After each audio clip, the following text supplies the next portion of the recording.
So good afternoon, everybody. We are in our next Carpool Aftermarket with Mark Field, IWF Chief Executive, and Andy Lees, Head of Western Europe for Marla Aftermarket. Good afternoon. Good afternoon. I feel like you've brought the sunshine. Well, the sun shines on the sun shines on the righteous. So first things first, you get in the car. You're watching. You're listening to what you listen to: music, podcasts, Man United podcasts. I bet they're depressing these days. It's very depressing as a Man United supporter. I mean, I have been tending to go towards the talk sport, but given the current situation with my beloved team, I've actually gone back to BBC Radio 2 for a bit of light relief, bit of Vernon Kay. Well, you're probably in work by the time Vernon Kay's on. Absolutely, I'm more of a Sarah Green and a Scott Mills because they're the times of travel. Yeah. So, but the eclectic mix of 70s, 80s, 90s, and modern is BBC 2 is certainly where it's at for me at the moment. No, brilliant. And tell me about because you are a long-termer in the aftermarket, without saying that you've been in the industry a hell of a long time, but you are you've enjoyed a very widespread career in the aftermarket. Tell us all about that. Oh, for sure. 37 years ago, I was in a warehouse manufacturing site, and I was able to then move into a sort of a distribution site. Yeah. Preparing orders in warehouses, then getting onto the systems, the ERP systems, booking out orders, taking customers' orders, then delivering customers' orders, then progressing into a sort of a sales environment where I was fortunate enough to work for a gentleman who's sadly no longer with us, Simon Campbell, at Exide Batteries.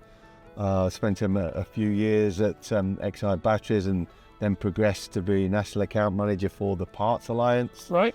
Obviously when Andrew Page and all the major players were part of that group at the time. Then progressed on to Federal Mogul as General Sales Manager. Yep. Had a brief spell with Jim Mazza and AAG for a couple of years before moving on as International Sales Director for Tetrasil. Right. Where they'd obviously just acquired the rights for the Quinton Hazel brand. And then I had a couple of years really still related to the industry, but through some personal issues, my wife needed an operation, and I needed to sort of tone down the international travelling and the sort of major commitment to work, and went to work for another distributor, and then obviously found myself looking after being a custodian of the PG Automotive recruitment company for a couple of years during COVID, and then finally coming to Marla Aftermarket for the last 3 years. Brilliant. You've seen everything then? Basically, I would say. That must help you, because obviously we're trying to bring new people into the trade, not just at garage level. We know that there's a skills challenge there, but trying to bring people into distribution, into suppliers like Marla. You've seen every sort of role that businesses can offer. You've seen how businesses work. You have a real good understanding of what makes this industry tick. I'd like to think so. I mean, I think I always believe that you have to understand not only what you're trying to achieve within your day-to-day business objectives, but understand how that impacts both the customers and the customer's customer. And having come from that background, and I can still walk into customer sites now and be able to log on to their MAM and run a 2318 report or do any kind of invoicing mechanism, but also it's really important to understand what impacts a parts person within a factory. Yeah. What then impacts the garage if the wrong part is identified, and their scheduling work and their time delays. And we're very customer centric at Marla. Yeah. We've built a team that is focused on supporting the customer. We're a highly corporate beast, an operation, but I do really engage with the aftermarket at all levels and want to make sure that we supply and support that as best we can. I think when you have somebody as personable as you, Andy, you have this global business, and you can relate that down right the way through the supply chain, and that's, you know, testament to the success of the business so far. You relate to all areas of it, which is brilliant. What do you see as the biggest challenge at the moment facing our industry? Oh, I think the biggest challenge, I mean, obviously over the years we've seen so many different challenges, And always overcome them. and always overcome them. And whenever we enter into any type of recession, the automotive aftermarket always comes into its own. Yep. And it has a successful time. I think technology, I think the evolution and diversification of the parts, and the SKU proliferation as well. I think that we are an oversubscribed product offering. Yes. There are too many suppliers, too many distributors. Right, okay. And you know, the car park is growing, yes, we know.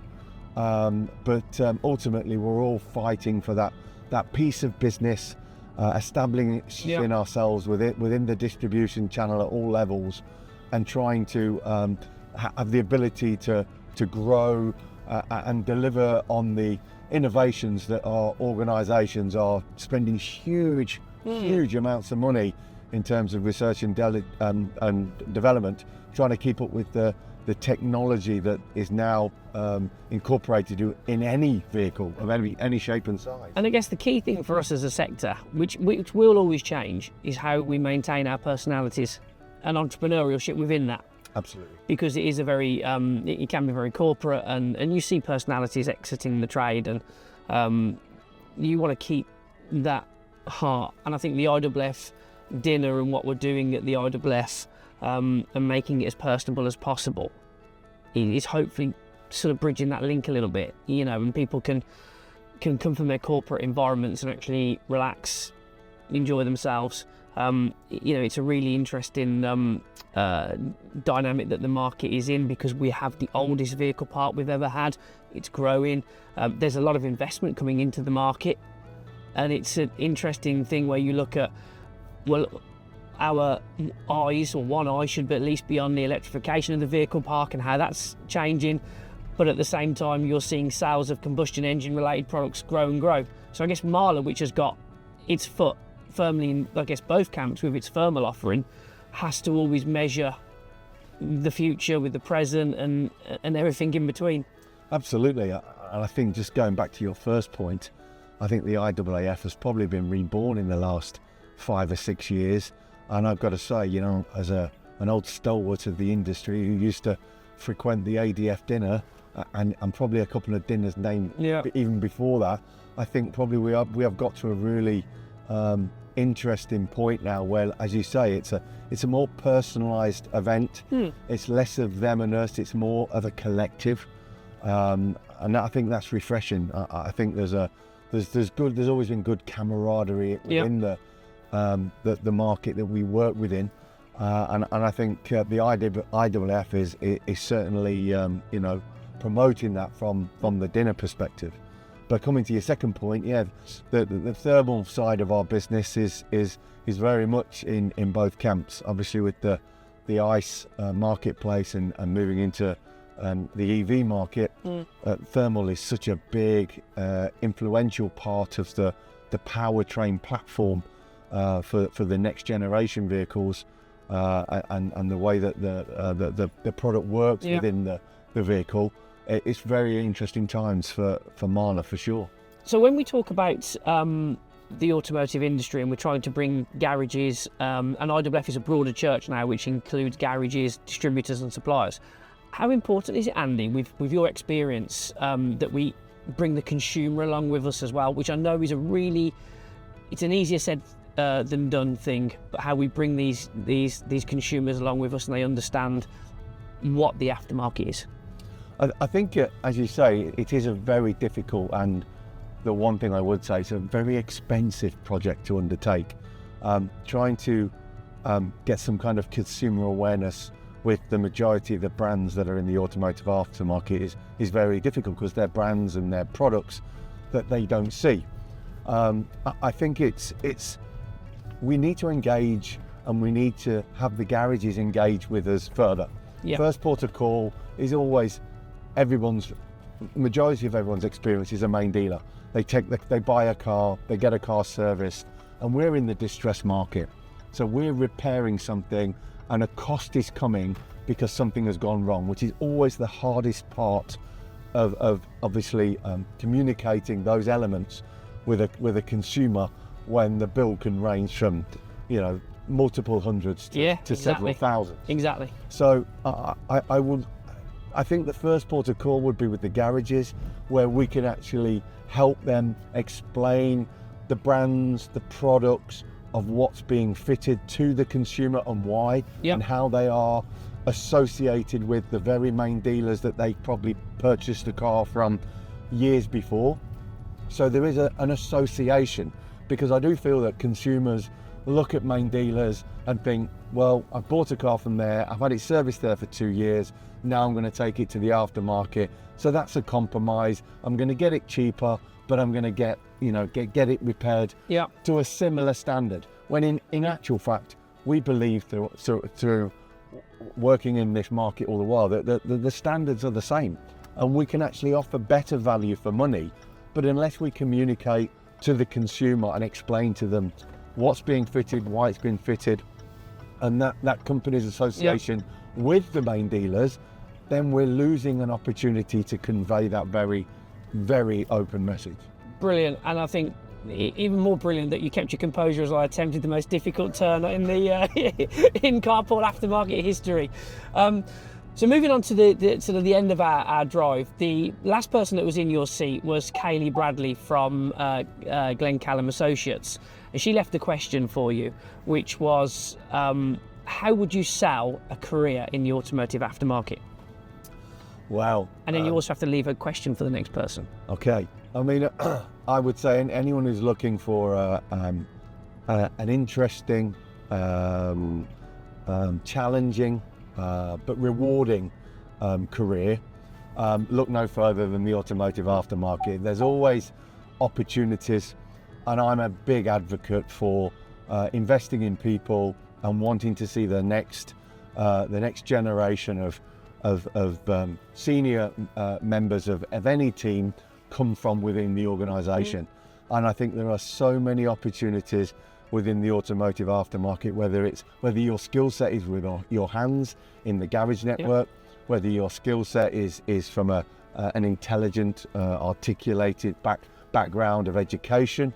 There are very, very many jobs where analysts and people that understand logistics of platforms as well, and then there's obviously the sales environment as well. So I think there's a broad plethora of opportunity, and it's a great, exciting, no days ever the same, and it can bring some fabulous rewards. That's the best thing about this sector, and the amount of people that I've met. Sort of two things. One is that they really do want to make a difference in the industry and leave it better than when they first arrived. That's admirable, and it's really where we want to be. And the second part is that, and I use the Armed Forces adverts from years ago, you can enjoy so many careers in the automotive aftermarket. It's not just fixing cars, it's not just supplying parts, it's not just making parts, it's all these different careers. Logistics, accounting, finance, sales, marketing, distribution, so many. So your question now, the burden lies on you for the next question to the person that's going to sit here. I can't tell you who the person is, but you need to leave a question for them. What question would I ask the next person? Well, to which I venture an answer, which is pretty poor at the same time. Okay. Right, I'm trying to think of something. This is going to be edited, yeah? I hope so. Oh, good. It's pretty raw, Carpool Aftermarket, Andy. You can you can say whatever you like. I guess the question I'd like to ask is, where do you see the industry in the next 10 to 15 years? Obviously, that's a great question. There's a huge emphasis, political emphasis, that stabilisation emphasis with all of the elements. Where do we think that will actually take us in the next 5 to 10, 15 years? It's a great question, and I'm going to venture an answer. I do believe that the aftermarket will very much continue. I do believe it will be probably a different looking aftermarket where the layers of different businesses will become more pronounced. So you will have your specialists, you will have those that invest, those that haven't. If you look at things like the MOT and how that needs to evolve to be a little more stringent, I would argue, in terms of its minimal safety inspection, I think that you will probably see potentially less garages. I think that's very much on the cards, and those that are invest will probably grow. And I think you'll even might see more multi-site businesses. We're seeing a large number of technicians becoming businessmen, becoming very entrepreneurial, and it's kind of the factor market of old in that respect. Yep. So it's going to be very interesting, I think, and yes, market forces can drive this, and obviously IWF's role in accessing the data and the technology and enabling these garages to grow and develop. That's really important for us to support them.